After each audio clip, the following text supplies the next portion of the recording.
So welcome back student. आपको पता होगा कि ये हमारा 7th हिंदी वेदिका का फर्स्ट चैप्टर था, जिसके क्वेश्चन आंसर आज हम करेंगे। चैप्टर का नाम है स्वच्छंद प्यार, जिसके लेखक हैं श्री भगवती चरण वर्मा जी। ठीक है, तो चलें फिर स्टार्ट करते हैं।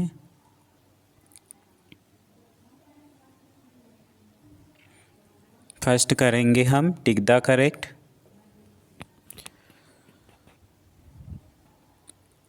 फर्स्ट है, आज यहाँ और कल वहाँ कौन हो सकता है? ऑप्शंस हैं हस्ती, दीवाना, मनुष्य या फिर इनमें से कोई नहीं। Which is the right answer?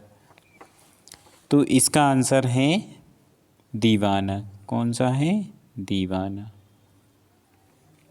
ठीक है, नेक्स्ट है, धूल उड़ाते हुए साथ साथ कौन चलता है? हस्ती, मस्ती, मनुष्य, इनमें से कोई नहीं। Which is the right answer? तो क्या चलती है धूल उड़ाते हुए? मस्ती। धूल के साथ में मस्ती। तो खा का बा आंसर है मस्ती। नेक्स्ट है, कौन किसी का कुछ लिए और किसी को अपना कुछ दिए बिना दीवाना सिर्फ चलता रहता है? इसका आंसर है बा, जग। दीवाना किस चीज़ को छक्कर पीता है? किस चीज़ को छक्कर पीता है? तो दीवाना जो है सुख और दुख को छक्कर पीता है। घा का बा। ठीक है, डा, इस कविता में प्राणों की बाजी किस प्रकार लगाते हैं? तो हंसते हंसते। किस प्रकार? हंसते हंसते प्राणों की बाजी लगाते हैं। डा का बा। अब आ जाइए, क्वेश्चन आंसर नोट करिएगा। फर्स्ट क्वेश्चन है, इस कविता के रचयिता कौन है? यानी कि ये कविता किसने लिखी है? तो किसके द्वारा लिखी गई है ये कविता?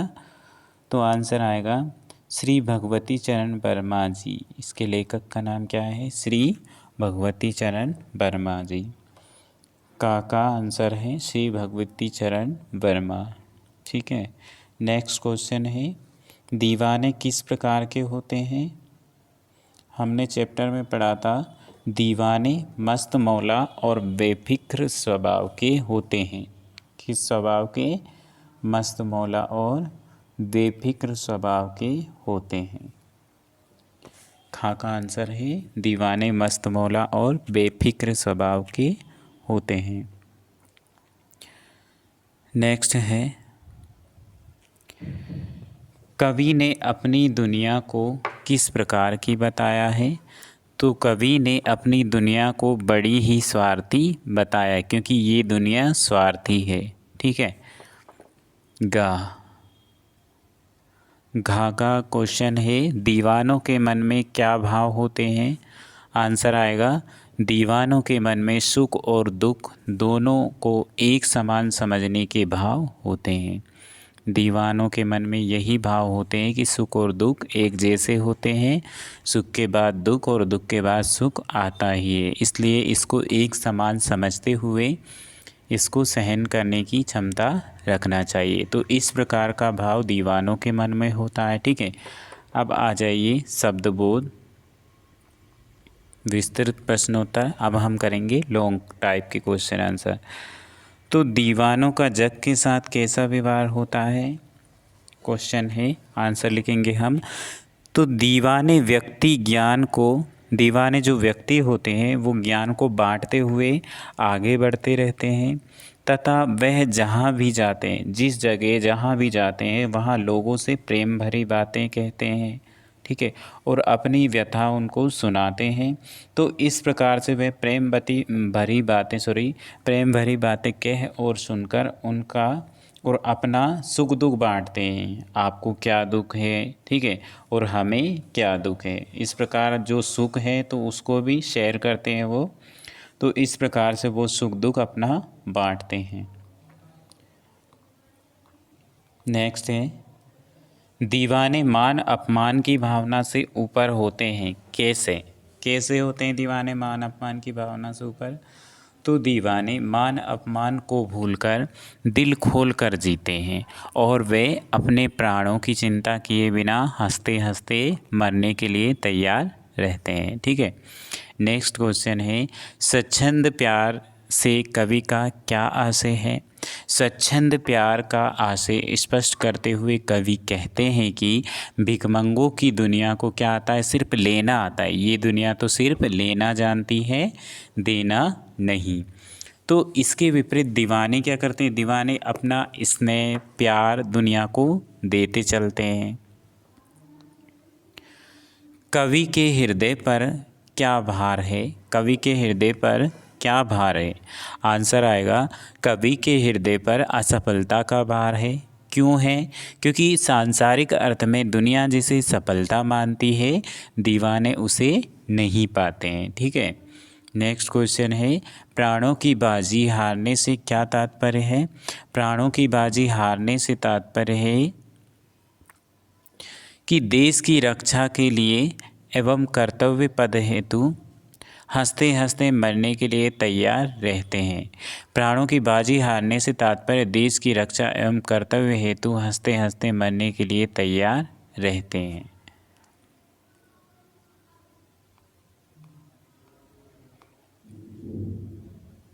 चलिए अब आ जाइए वाक्य निर्माण। वाक्य बनाएंगे हम मनुष्य से। मनुष्य एक सामाजिक प्राणी है का मनुष्य, इसका वाक्य निर्माण करेंगे हम। कैसे करेंगे? मनुष्य एक सामाजिक प्राणी है।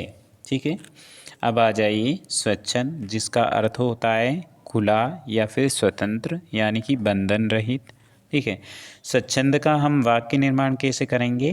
खा स्वच्छंद लुटाकर प्यार चले। ठीक है, अभिशाप का ग अभिशाप, उठाकर होठों पर अभिशाप, गा का कैसे करेंगे हम वाक्य निर्माण?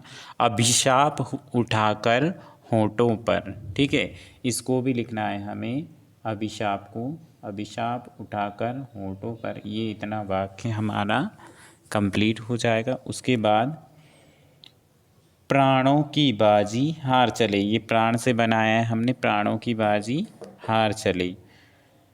नेक्स्ट है डा बंधन, हम अपने बंधन तोड़ चले। ठीक है, ये हो गया हमारा वाक्य निर्माण। नेक्स्ट क्वेश्चन है भाव स्पष्टीकरण।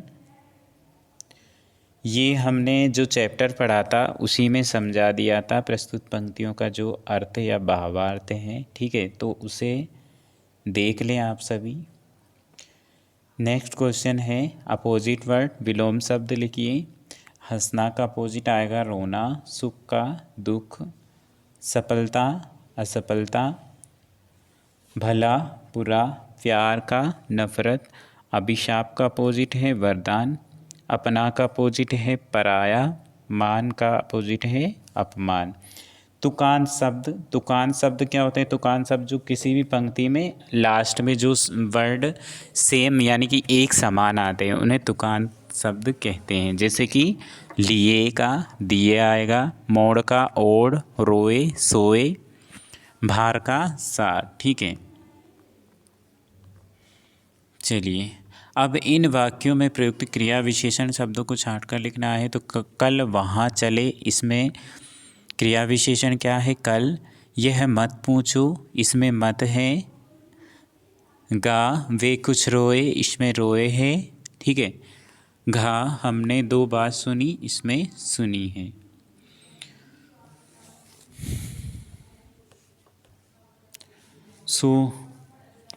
चलिए स्टूडेंट, आज का हमारा लेक्चर यहीं समाप्त होता है।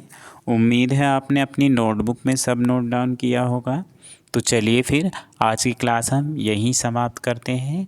ठीक है, मिलते हैं फिर नेक्स्ट लेक्चर में। तब तक के लिए बाय।